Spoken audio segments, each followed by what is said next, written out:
오늘 함께 나누실 말씀은 베드로전서 2장 9절과 10절 말씀입니다. 다 함께 한 목소리로 합독하겠습니다. 그러나 너희는 택하신 족속이요 왕같은 제사장들이요 거룩한 나라요 그의 소유가 된 백성이니 이는 너희를 어두운 데서 불러내어 그의 기이한 빛에 들어가게 하시니에 아름다운 덕을 선포하게 하려 하심이라. 너희가 전에는 백성이 아니더니 이제는 하나님의 백성이요 전에는 긍휼을 얻지 못하였더니 이제는 긍휼을 얻은 자니라. 아멘. 오늘 베드로전서 2장 9절과 10절 말씀을 중심으로 Pale Blue Dot, 창백한 푸른 점이라는 제목으로 함께 은혜를 나누기 원합니다. 여러분, 인류 역사상에서 가장 철학적인 천체 사진이라고 불리는 사진이 있습니다. 바로 이 사진입니다. 이 사진의 배경은 이렇습니다. 1990년 2월 14일 이제 우주 탐사선 보이저 1호가 지구에서 가장 멀리 떨어진 위치에서 지구를 촬영한 사진을 인류에게 전송한 겁니다. 사실 보이저 1호는요, 이 목성과 토성의 위성고리를 관측하기 위한 목적으로 발사가 된 인공위성입니다. 이 보이저 1호가 처음 목적을 달성하고 난 이후에 계속해서 순항하면서 우주를 탐사하고 있는 사이에 이제 명왕성을 지나고 있을 때입니다. 이제 나사의 자문위원이자 아주 유명한 천체 물리학자, 또 이 천체 물리학계의 영원한 고전인 코스모스를 쓴 저자인 칼 세이건이 카메라를 이제 지구 쪽으로 한번 돌려서 지구를 찍어보자고 제안을 한 것입니다. 처음에는 많은 사람들이 반대했습니다. 원래 계획에 없던 일이고 또 카메라가 이제 태양을 향할 때 카메라가 손상될 수 있기 때문에 반대했었습니다. 그런데 시간이 지나서 9년 뒤에 신임 국장이 결단을 내리고 한번 사진을 찍어보기로 한 것입니다. 이제 지구 태양 간 거리에 약 40배나 되는 이제 60억 킬로미터나 떨어진 이곳에서 보이저 1호가 잡은 지구. 이 지구의 모습은 그야말로 먼지 한 톨입니다. Pale Blue Dot, 창백한 푸른 점이라고 불리는 이 사진은 잘 보시면 가운데 위쪽쯤에 점 하나를 보실 수 있으실 겁니다. 잘 안 보이시는 분들 위해서 제가 표시를 한 사진을 준비했습니다. 이 사진은요, 많은 사람들에게 철학적인 영감을 주었는데요. 앞서 말씀드린 이 칼 세이건은 이 광경을 보고서 이곳이다, 이곳이 우리의 고향이다, 이렇게 시작하는 아주 감동적인 소감을 기록합니다. That's home, that's here. 이곳이다, 이곳이 우리의 고향이다, 이곳이 우리다. 우리가 사랑하는 모든 이들, 우리가 알고 있는 모든 사람, 당신이 들어봤을 모든 사람, 예전에 있었던 모든 사람이 이곳에서 삶을 누렸다. 모든 사람이 여기 태양빛 속에 부유하는 먼지 티끌 위에서 살았던 것이다. 지구는 우주라는 광활한 곳에 있는 너무나 작은 무대이다. 우리가 사는 이곳은 암흑 속 외로운 얼룩일 뿐이다. 이 광활한 어둠 속의 다른 어딘가에 우리를 구해줄 무언가가 과연 있을까? 저는 이분의 이런 고백을 들으면서 속으로 많이 놀랐습니다. 이분은 인류 지성의 한 분야의 최고에 이르는 분이고 아주 명예가 대단한 분인데 이 사진을 통해서 자신이 얼마나 작은 존재인지 깨닫고 암흑 속의 먼지 한 톨에 불과할 뿐임을 깨닫고 자신을 구원할 존재를 갈구하고 있는 것입니다. 여러분, 우리가 어떤 존재인지를 깨달으실 수 있기를 축복합니다. 우리가 이곳에서 서로 나 잘났다고 내가 옳다고 그렇게 싸우고 목소리를 아무리 높여도 사실은 그 모든 것은요, 정말 이 말로 형용할 수 없는 큰 우주 가운데 보이지도 않고 아무것도 아닙니다. 그야말로 오늘 말씀처럼요, 어둠 속에서 서로 아웅다웅하고 있습니다. 여러분, 우리가 어둠 속에 있다는 사실 느껴지십니까? 요즘처럼 그 사실이 피부로 와닿듯이 느껴지는 때도 또 없는 것 같습니다. 정말 우리 무기력한 존재 아닙니까? 대자연의 손이 조금만 탁 닿아도요, 픽픽 쓰러질 수밖에 없고 내 생명 내가 간수할 수 없고 내가 지킬 수 없습니다. 그런데도 그냥 조금이라도 운동도 해보고 좋은 것도 먹어보지만 결국 우리의 인생이 우리에게 달리지 않았음을 고백하게 되는 것 아닙니까? 그런 먼지 같은 존재, 먼지보다 작은 존재를 하나님께서는 택하시고 사랑하셨다는 것입니다. 이 먼지 같은 내가 하나님을 반역하고 하나님의 그 빛이 닿지 않는 어둠 속으로 떠났지만, 그러나 하나님께서는 이런 나를 찾아오셨습니다. 그것이 바로 성탄입니다. 사랑하는 여러분, 이 하나님의 사랑을 깨닫고 계십니까? 우리를 어둠 속에서 불러내셨다고 말씀하는 오늘의 말씀을 우리 마음에 새기시는 오늘 성탄 주일 예배 되시기를 축복합니다. 9절 말씀 같이 읽겠습니다. 그러나 너희는 택하신 족속이요 왕같은 제사장들이요 거룩한 나라요 그의 소유가 된 백성이니 이는 너희를 어두운 데서 불러내어 그의 기이한 빛에 들어가게 하시니에 아름다운 덕을 선포하게 하려 하심이라. 베드로전서 2장 9절 다들 잘 아시고 너무나 유명한 구절입니다. 근데 오늘 저는요 바로 이 구절, 너희를 어두운 데서 불러내어 그의 기이한 빛에 들어가게 하신 이라는 이 구절에 집중하기 원하는 것입니다. 베드로 사도는 오늘 우리의 상태가 어땠냐고 말하고 있냐면, 우리가 어두운 데 있었다가 이제 하나님의 기이한 빛에 들어가게 되었다, 이렇게 말하는 것입니다. 어두운 데 있었다는 것이 그냥 물리적으로 깜깜한 어둠을 이야기하는 것이 아니라는 것을 다들 잘 아실 것입니다. 무지몽매라는 말이 있죠. 어두울 매자를 써서 아는 것이 없고 사리에 어둡다는 뜻입니다. 우리가 하나님에 대해서 이와 같았습니다. 그런 우리에게 하나님께서 빛을 비춰주십니다. 알게 해주십니다. 깨닫게 해주십니다. 우리가 죄로 죽을 자였음을 깨닫게 해주시고 우리에게 하나님이 필요하고 하나님의 구원의 손길이 필요한 자임을 알게 해주시는 것이죠. 여러분, 그러고 보면요, 성경은 처음부터 하나님을 빛으로 우리에게 계시하고 있다는 사실을 아십니까? 성경의 가장 처음 이 천지 창조에서 하나님께서는 빛부터 창조하십니다. 빛이 없던 이 세상에 빛을 만드셨습니다. 그리고 세상의 모든 질서를 만드십니다. 우리가 어떤 예술작품을 보면 그 작가의 성향을 알 수가 있습니다. 제가 약 9년 전에 뉴욕 메트로폴리탄 미술관에서 알렉산더 맥퀸이라는 이런 디자이너의 작품을 감상한 적이 있습니다. 근데 이 작품이나 디스플레이가 굉장히 스산하고요. 작품을 보고 나온 이후에도 제 기분이 너무 안 좋았던 기억이 있습니다. 왜냐하면 그의 옷, 또 그의 스케치, 이런 것으로부터 너무나 짙은 죽음의 향기가 느껴졌기 때문이에요. 자살한 것 같은 이 느낌의 모델들, 또 그림들, 디스플레이들, 나중에 보니까 이 알렉산더 맥퀸은 죽음의 매혹을 느꼈던 사람이었다는 것을 알게 되었습니다. 그래서 금방 그곳을 나와서 기분을 환기시키려고 파란 하늘과 구름 보면서 그렇게 기도한 적이 있습니다. 그러니까 다시 기분이 상쾌해지는 것을 느꼈습니다. 작품 안에 이 작가의 사상이나 기분이 녹아 들어가 있어서 작품을 보는 사람들에게 영향을 미친다는 것이죠. 그렇다면 반대로요, 저는 왜 하늘을 보면서 마음의 안정을 느꼈을까요? 여러분, 왜 여행 가십니까? 여행 가는 많은 이유 중에 하나가 내가 평소에 보지 못하는 그런 대자연을 보면서 정말 감동을 얻고 그리고 힐링을 하려는 그런 목적이 있지 않습니까? 그래서 전 세계 사람들이 이 하와이로 오고 싶어 하는 것 아니겠습니까? 기분이 적적하거나 또 안 좋아질 때면 저도 잠시 이 하나우마 베이 쪽이나 또 차이나 월 쪽으로 가서 드라이브를 다녀오곤 합니다. 넓게 펼쳐지는 바다, 또 하늘, 파도들을 바라보고 있노라면요, 마음이 안정되는 것을 느끼는데요. 아까 미술관을 나와서 하늘을 바라본 것과도 같은 이치죠. 그렇다면 이 자연을 만든 작가는 누굽니까? 바로 하나님이시죠. 우리가 이 자연을 보면 하나님이 누구신가에 대한 힌트를 받을 수 있는 것입니다. 우리 하나님, 그 아름다움과 선하심이 이 창조물 가운데, 그 대자연 가운데 녹아 들어가 있는 것입니다. 그래서 파란 하늘과 웅장한 대자연을 보면은 우리 마음이 벌써 힐링되지 않습니까? 그런 하나님께서 가장 먼저 지으신 것이 바로 빛이라는 것이죠. 이 사실은 우리에게 큰 인사이트를 줍니다. 왜냐하면 이 빛은 생명의 씨앗이 되기 때문이죠. 여러분, 이 빛을 통해서 생명은 자라는 것입니다.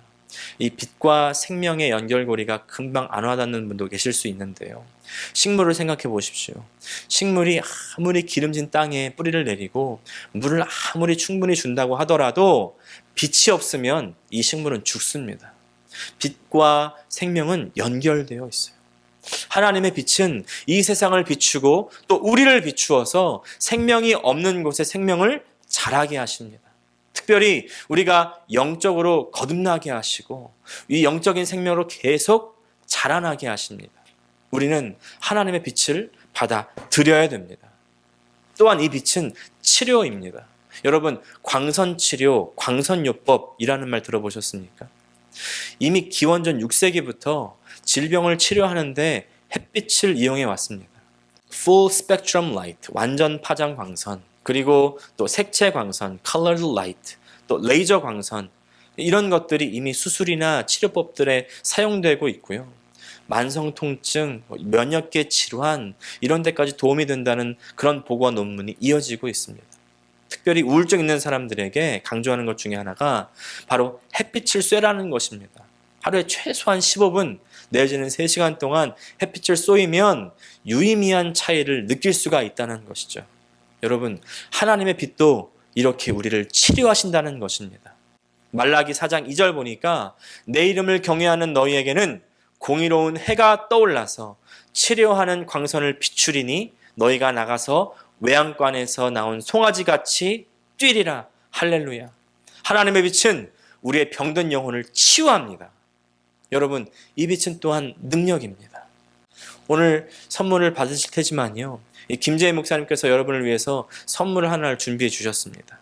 그것은 바로 자외선 소독기입니다. 자외선이 어떻게 한다는 거예요? 세균을 죽인다는 겁니다. 심지어 우리 몸속의 암세포까지도 다 죽이지 않습니까? 여러분, 하나님의 빛은요, 우리 안의 죄성을 죽입니다. 우리 안의 정욕과 죄악을 몰아냅니다. 그리고 오직 하나님의 빛만이 우리의 죄악을 몰아낼 수가 있습니다. 다른 어떤 결심으로도 안 되고요. 우리의 능력으로 되는 것이 아닙니다. 이 빛은 우리가 요한복음에서 본 것처럼 예수님이시고요. 예수님은 이 성탄을 통해서 우리에게 와 주셨습니다. 빛으로 오셨습니다. 이 빛은 우리에게 생명을 주시고 우리의 아픔을 보듬어 주시고 그래서 치료하여 주시고 우리에게 능력이 되어 주십니다. 여러분, 예수님의 오심을 받아들이시기를 축복합니다. 이 빛을 받아들인 사람들이 바로 하나님의 백성이요 하나님의 긍휼하심을 입은 사람들이라는 것이죠. 10절 말씀입니다. 너희가 전에는 백성이 아니더니 이제는 하나님의 백성이요 전에는 긍휼을 얻지 못하였더니 이제는 긍휼을 얻은 자니라. 특별히 오늘 베드로 전서의 말씀에서는 이 하나님의 백성들이 어떤 사람들인지를 우리에게 알려줍니다. 신약의 많은 성경들이 그렇듯이 베드로 전서도 편지죠. 사도 베드로의 편지인데 이제 사도 베드로는 오늘 이 성탄, 바로 하나님이 육신 되셔서 이 땅 가운데 빛으로 오신 이 예수님을 믿고 받아들인 사람들, 하나님의 사람들, 하나님의 백성들에게 편지를 쓰고 있는 것입니다. 보통은 성경의 편지들을 보면 수신자, 그러니까 받는 사람들이 지정이 되어 있습니다. 로마서는 로마에 있는 성도들이고 갈라디아서는 갈라디아에 있는 성도들이 수신자인 것이죠. 그런데 베드로전서는 정확히 어디인지 누가 이 편지를 받는 사람들인지 나타나 있지 않습니다. 1장 1절과 2절을 보면 예수 그리스도의 사도 베드로는 본도, 갈라디아, 갑바도기아, 아시아와 비두니아에 흩어진 나그네 에게 편지하노니 이렇게 써 있습니다. 그러니까 베드로는 온 땅에 흩어진 이 나그네들에게 편지한다 이렇게 쓰고 있다는 것입니다. 베드로 사도가 말씀하는 이 나그네라는 표현이 저에게 참 와닿았습니다. 나그네들이다. 바로 이 세상에서 이 지구에서 이 지구라는 그 땅에서 나그네들이라는 것이죠. 영어 성경에 나그네는 stranger이라고 하는데 영어로 you are stranger to me 하면 난 너 잘 모르겠어 이런 말 아닙니까? stranger. 세상을 잘 모르겠는 사람들, 세상이 낯선 사람들, 이 세상에서는 나의 목적지가 없고 내가 머물 곳이 없고 그냥 잠깐 왔다가 가는 사람들이라는 것이죠. 여러분, 이 세상이 낯설게 느껴지십니까? 이 세상이 나그네의 길같이 느껴지십니까? 그러실 수 있기를 축복합니다. 그런 사람들이 바로 빛을 받아들인 사람들, 그래서 하나님의 백성이 된 사람들이라는 것입니다. 사실 베드로 사도가 이 편지를 쓸 당시에 그리스도인들은 진짜 말 그대로 이방인들이었습니다. 로마 시대의 그리스도인들은 편협한 사람들이라고 오해를 받았습니다. 왜냐하면 로마 사회는 다신교를 받아들이고 있었기 때문에 어느 나라 신이든지 차별하지 않고 한 신전에 같이 모아서 제사를 드리곤 했습니다. 이제 판데온 신전이 그런 신전입니다. 온갖 세상의 잡신을 다 모아놨다는 것이죠. 그런데 그리스도인만이 유일신이라고 하니까, 오직 그리스도만 유일하다라고 하니까, 아니 어찌 그리 사람이 편협해, 어떻게 그렇게 답답해, 어찌 그리 배려가 없어, 이런 말을 듣는 것이죠. 또 사회에 반항하 반골의 기질이 있는 사람들이라고 오해받았습니다. 왜냐하면 사람들이 보통 이 당시에 인사할 때 인사말이요, 로마 황제는 주다, 그런 말이 인사말이었습니다. 그러니까 사람들이 길거리에서 만나면 서로 인사말로 저쪽에서 주는 카이사르가 이제 로마 황제라는 말입니다. 그러면 이제 반대편에서 카이사르는 주, 이렇게 이제 인사를 맞받아 주면 서로 인사를 한 겁니다. 그냥 우리말로 따지면 어제 잘 주무셨어요? 혹은 식사 잘 하셨어요? 이렇게 물어보면서 인사를 한 것이죠. 근데 여기에 실제로 잘 잤는지, 또 식사를 정말 잘 했는지 대답하거나 혹은 그런 대답을 들을 거란 기대를 잘 하지 않습니다. 그냥 인사말이죠. 그러나 그런 인사임에도 불구하고 그리스도인들은 카이사르가 주라는 인사를 차마 할 수가 없는 것입니다. 저쪽에서 주는 카이사르 이렇게 인사했는데 어떻게 해야 되나 우물쭈물하고 있으면 저 사람 뭐야, 저 인사도 안 해? 아주 사회에서 어울리지 못하는 그런 사람으로 찍히는 건 순식간의 일이 되는 것입니다. 사실 지금의 시대와 별반 다르지 않습니다. 요새는 세상이 동성애 천지죠. 영화에서도 TV에서도 또 교과서에서도 심지어 동성애가 나와서 우리가 조금만 비판하면 그렇게 해서 이 사회에 적응할 수 있겠냐고 이 사회 부적응자 취급을 해버립니다. 또 우리가 이 세상에서 정말 하나님 믿어야 된다고, 예수님이 진짜 신이라고, 예수를 믿어야 구원받을 수 있다고 그렇게 말하면요, 이 세상에서는요 사람들이 이렇게 말합니다. Hey mister, 요새 어떤 시대인데 그런 소리 하십니까?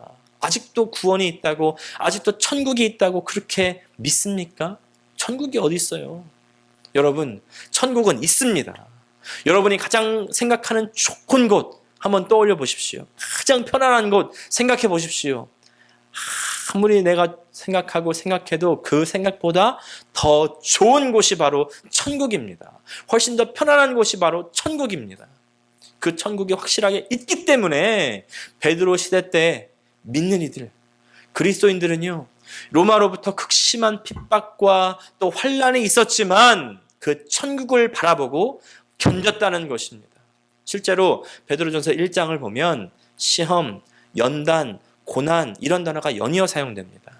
사실 이 베드로 전서를 쓸 당시에 로마 황제가 네로 황제였다는 것을 우리가 생각해 보면, 네로 황제 때 바로 그리스도의 정말 심각한 핍박이 있지 않았습니까? 로마의 대화제를, 그 누명을 그리스도인에게 씌워버려서 모든 그리스도인들은 다 잡아서 죽이고 콜로세움으로 보낸 일들이 바로 이 네로 황제 때 있었던 것을 우리가 생각해 보면, 그리스도인으로서 로마 제국에서 살기가 얼마나 힘들었을까요? 그러고 보면 우리 이민자들의 삶도요, 또한 이 나그네의 삶과 맞닿아 있는 부분이 많지 않습니까? 아무리 오래 살았어도요, 낯설고요, 또 우리 조국과 같지 않은 것이 바로 우리네 이민자들의 삶이 아닙니까? 그렇다고 해서 또 고향인 조국 대한민국으로 다시 돌아가도요, 또한 뭔가는 나랑 맞지 않고 뭔가 좀 겉도는 그런 느낌을 받게 됩니다. 여러분, 이 세상의 삶은 그렇습니다. 나그네의 삶이에요. 정착할 수도 없고 정착해서도 안 되는 것입니다. 우리의 삶은요, 천국을 바라보는 삶, 천국을 바라보고 나아가는 삶인 것입니다. 여러분, 우리는 미국 사람입니다. 하지만 미국 사람이 아닙니다. 또 우리는 한국 사람입니다. 하지만 한국 사람도 아닙니다. 우리는 천국 사람입니다. 우리는 천국에 살아가는 사람들입니다. 바로 성탄으로 우리에게 주신 은혜입니다. 그런가 하면 이 빛을 받아들인 사람을 베드로는요, 제사장이라고 말씀합니다. 9절 상반절 말씀 다시 보면, 그러나 너희는 택하신 족속이요 왕 같은 제사장들이요 거룩한 나라요 그의 소유가 된 백성이니. 이 구절에서 이제 만인 제사장주의가 나오기도 했습니다. 여러분, 하나님의 빛이신 예수님을 받아들이신 여러분, 하나님의 백성으로 하나님의 나라의 구성원이 되신 여러분, 그냥 백성으로서 끝나는 것이 아니라 바로 하나님 나라의 제사장들이 되시는 것입니다.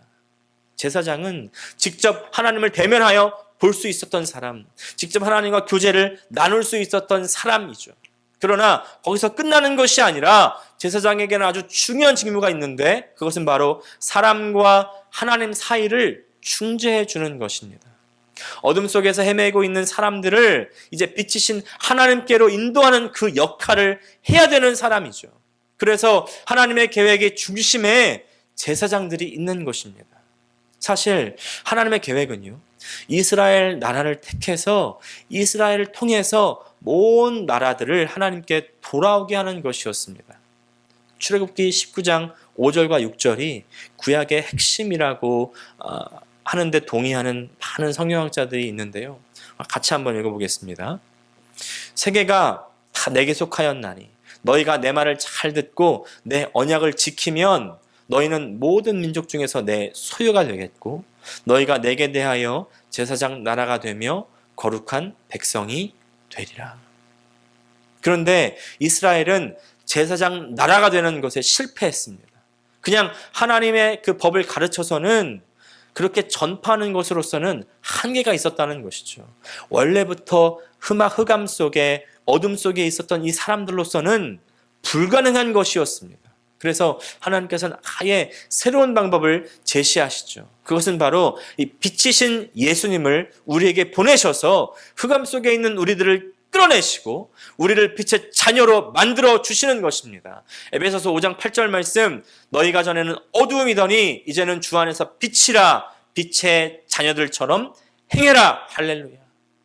이것이 거듭남입니다. 그리고 이제 빛의 자녀가 된 우리들은 다른 사람들을 이제 우리가 가진 이 빛으로 인도해야 되는 것입니다. 어떤 분들은요, 신약시대의 제사장들은 이제 목사나 전도사 같은 사람들이라고 생각하시는 분들 계실 수 있는데, 여러분, 우리 모든 믿는 사람들은 다 제사장입니다. 여러분, 제사장입니다. 여러분, 한번 따라해 보십시오. 나는 왕 같은 제사장이다. 나는 거룩한 나라다. 나는 하나님의 소유다. 할렐루야.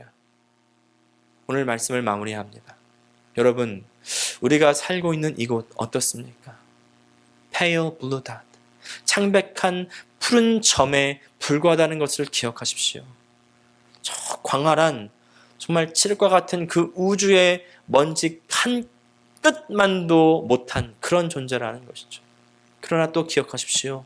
그 새카만 암흑 속 한 점에 있던 우리를 하나님께서는 그 하나님의 밝은 빛, 생명의 빛, 능력의 빛, 그 빛으로 우리를 이끌어 주셔서 우리를 하나님의 자녀 만드시고 빛의 자녀로 만들어 주셨습니다.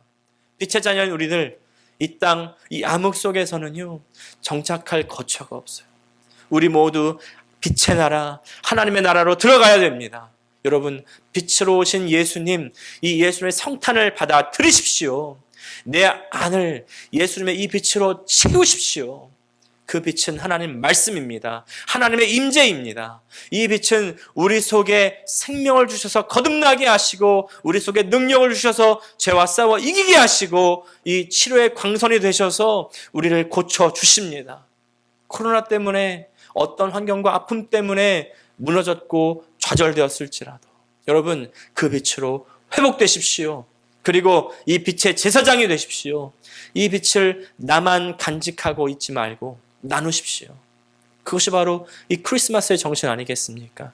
선물을 나누는 것도 좋지만 인류 최대의 선물, 내 인생 최대의 선물인 예수 그리스도를 나누어서 함께 빛의 나라로 들어갈 수 있는 저 여러분 되시기를 축복합니다. 메리 크리스마스. 함께 기도하시겠습니다. 하나님 아버지, 오늘 빛으로 우리 가운데 성탄하신 그 예수님을 우리 마음속에 받아들입니다. 주님, 정말 이 어두운 광활한 우주 가운데 나를 택하여 주시고 또 나를 이끌어 주시고 나를 구원해 주시며 나로 하나님 나라까지 인도해 주시는 하나님 아버지, 너무나 감사합니다. 아버지, 이 땅에서는 내가 나그네와 같다는 사실 잊지 않게 하여 주시고 이 세상 것으로 나의 소망 삼지 않고 오직 하늘에 있는 오직 하나님 한 분만을 바라보며 나아가며 또한 제사장으로서 저 어둠 속에 방황하고 있는 그 영혼들을 함께 이끌어 빛의 나라로 인도할 수 있는 우리 모든 주의 성도들, 주의 백성들 되게 하여 주시옵소서. 예수님의 이름으로 기도합니다. 아멘.